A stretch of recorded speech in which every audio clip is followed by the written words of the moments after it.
as much as I love you. But you may think my dog will always come through. Welcome back. You're listening to Home Wizards, where we love to, well, do things, make you feel good yeah, about we your do. space. Eric Stromer, Cindy Dole, we're big dog lovers.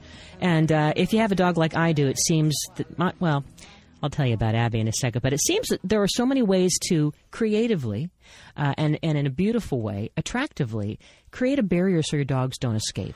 That's correct. In my little Forrest, the little Labradoodle, maybe now pit bull emerging a little bit, I'm thinking, because his head is not creating the shape of the traditional lab that I thought. No. Right. I was sold a bill of goods. I think he might be a little pit. That's all right. And he's great. They're sweet. I love him to death, but he's making me nuts, and he's trying to escape, and he's a digger and a chewer, and he's gotten out several times, and all of a sudden, you know what?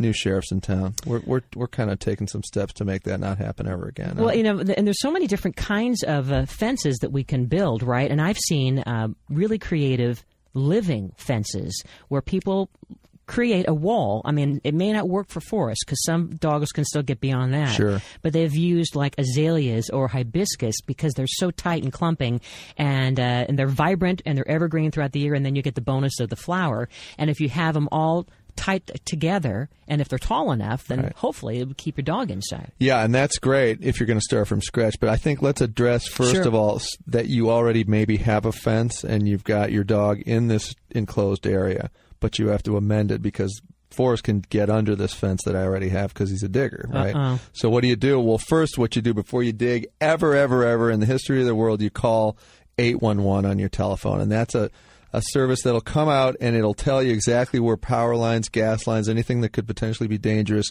lies in your particular property. Because big deal, yeah. I've done this in my life as a contractor where, you know, it's like all of a sudden you're jackhammering away, and then strangely enough, the entire power grid for the eastern part of the country has been knocked out. Why? Because my brother hit a power line. So you definitely want to use this service. It's very, very helpful. Okay, so once you establish that there's no issue. Tell them the website. The website is Call 811. Call 811, exactly. And that'll give you all the information that you need to get folks out there to check it out. So anyway, you've got this existing fence. Maybe it's a wood fence. Maybe it's, some sort of a futuristic chemical polymer, whatever you have. You want to make sure that they can't dig underneath, because sometimes those gates don't go all the way to ground level, or you have uneven ground. So here's what you do. You see how deep your dog has dug to this point. It's usually going to be about 6 to 8 inches at the most. And that's how deep you're going to have to dig around the perimeter of that fence line. So what you're going to do is you're going to dig down and make a trench. And whenever you're digging, I always instruct people, warm up as if you were going to lift a lot of weight in your life. So you want to get your lower back warmed up. You want to do some, quick little cobra pose things where you're laying and doing a girl push-up up and down a couple of times. I think what you mean to say is that when you do downward dog. Thank you. You can do that. Downward dog yoga. Whatever it is that you do, even for snow shoveling, digging in the dirt, you want to warm up the lower back. You definitely do. And you want to always dig with your lower back flat and slightly arched. If you're hunching over, the next day you're going to hate your dog and you're going to have a real problem with your pain of your lower back. So definitely do that. Okay, so once you've established that proper digging technique, dig a trench about 8 inches down around the perimeter of that fence, right? And then what you're going to do is you're going to get some chicken wire and you're going to attach it to the bottom of the fence with a staple gun. And whenever you use a staple gun and you're fastening chicken wire, you want to turn the staple gun and orient it so that when the staple is delivered, it goes crossways perpendicular against the chicken wire, right?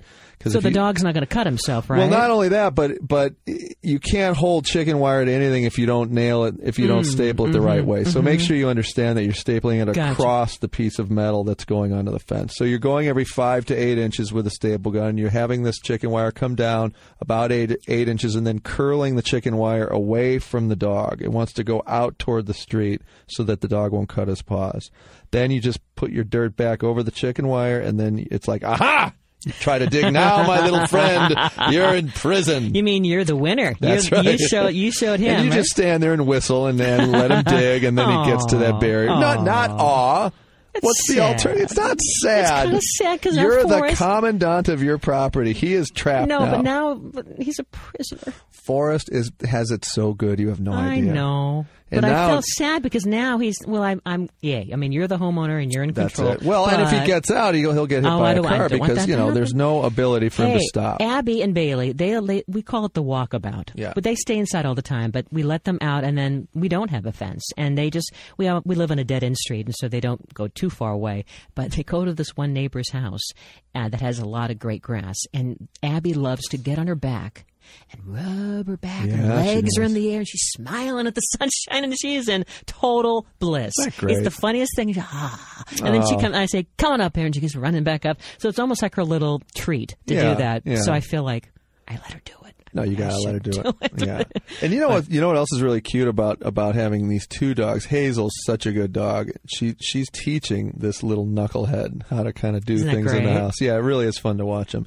So then, okay, so we've amended our existing fence and we're good to go. Now, if you wanted to kind of create a little pen area and use one of your fence sides as one of the walls of a triangular configuration, which actually would be less fencing for you, or another square. Then every 5 feet, you're going to dig a 2-foot deep hole, okay? And you're going to create post holes, okay? Gotcha. And you can either use a post hole digger, which ends up being a great workout for the man boobs if you need to kind of open up and work that chest and pectoral muscle area. Or you can use a shovel and dig down 2 feet. So we're going to put some cement in there, right? Well, you can either do cement, or if it's just temporary, which it will be because they'll ultimately not need the pen, you can just put the post in 2 feet deep and then bury it again. Yeah. And they won't knock it over? Well, it depends how big the dog is. Oh, our Abby would say, you call that a barrier? Seriously. If you're going, she is like Houdini. She is out of there. If you're going cement, that's a whole other process, which we can talk about too. But for a puppy, it's okay to just do 2 feet deep with a post every 5 feet, and then you're gonna go ahead and run a string line around the top of that 5-foot post that you're going to have, right? Bury it in, fill it back up again, water it so that it compacts, step on it a bit.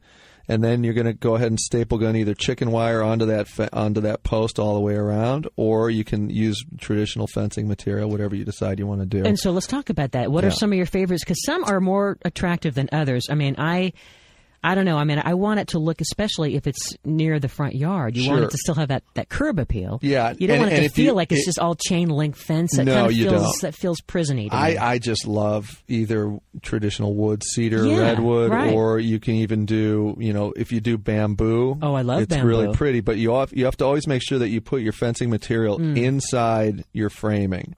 Now, what do you mean by that? Well, if you've got your wood framed on those 5-foot posts across those posts, I see. You don't want to attach the fencing on the outside if it's not really hard. That's like you're wearing a shirt inside out. The dogs can push it out. That's what I'm saying. Yeah, exactly. So really? You want to have the fencing on the inside if it's temporary, right? I see. But if you're going to nail and screw wood, you can put it on the outside. It's okay. But if you're just doing like bamboo across, framing members, I see. You want that on the inside. They won't be able to push it out quite as easily. Right. So you can do wood, you can do cedar, vinyl. Vinyl's great if it's going to be permanent. I mean, and a lot of times it comes in that kind of a woven pattern. It looks, like it's interlocked. It has more of a decorative touch to it, I think, right? That's right. And especially if it's a nice man-made material that's going to be more weather resistant. That's right. And even if you're in an area that has a lot of really beautiful fallen branches, you can utilize that and pre-drill any 2 foot in diameter lengths of wood that have fallen and create like a nice sort of Hansel and Gretel looking fence. That's kind of pretty, but you have to pre-drill. That was a terrible movie, by the way. Well, I know. I really didn't like it. The new one. Yeah, it wasn't great, was it? Wasn't great, but I love the idea of that. Wait, weren't they had like crossbows and they killed goblins and stuff? Great. Yeah, that was a little really extreme. Bad. Yeah. But great ideas. We're going to put all this on the website, so anytime just go and visit us at yourhomewizards.com. We're still giving away more of Eric's CD, Mr. Fix-It Man, by the way. Are. So email us. You too could have a copy of it. Just go to yourhomewizards.com and just say hello. Let us know what you're up to. Thanks for hanging out with us. The fun always continues. Eric Stormer, Cindy Dole. This is Home Wizards.